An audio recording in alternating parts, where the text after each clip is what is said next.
Japan के एक राज्य में किसी वक्त कानून था कि बुजुर्गों को एक निश्चित उम्र में पहुंचने के बाद जंगल में छोड़ आया जाए। जो इसका पालन नहीं करता था उसे संतान समेत फांसी दी जाती थी। उसी राज्य में पिता पुत्र की एक जोड़ी रहती थी। दोनों आपस में बहुत प्यार करते थे।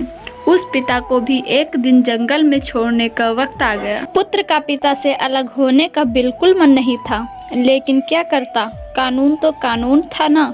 मानो तो फांसी की तलवार पिता पुत्र दोनों के सिर पर लटक रही थी।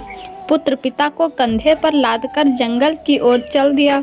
जंगल के बीच पहुंचने के बाद पुत्र ऐसी जगह रुका जहां पेड़ों पर काफी फल लगे हुए थे और पानी का एक तालाब भी था।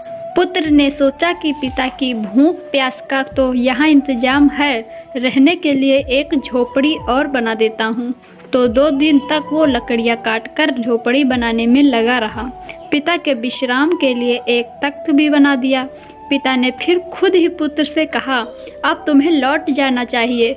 भरे मन से पुत्र ने पिता से विदाई ली तो पिता ने उसे एक खास किस्म के पत्तों की पोटली पकड़ा दी। पुत्र ने पूछा कि ये क्या दे रहे हैं, तो पिता ने बताया, बेटा जब हम आ रहे थे तो मैं रास्ते भर इन पत्तों को गिराता आया था, इसलिए कि कहीं तुम लौटते वक्त रास्ता ना भूल जाओ।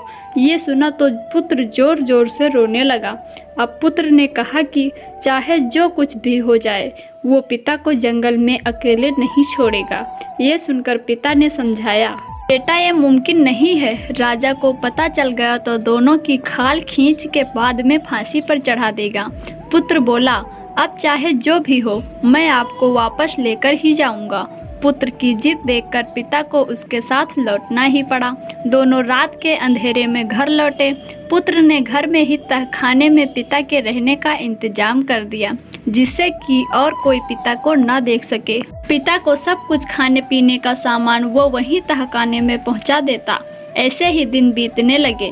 एक दिन अचानक राजा ने राज्य भर में मुनादी करा दी कि जो भी राख की रस्सी लाकर देगा उसे माला माल कर दिया जाएगा।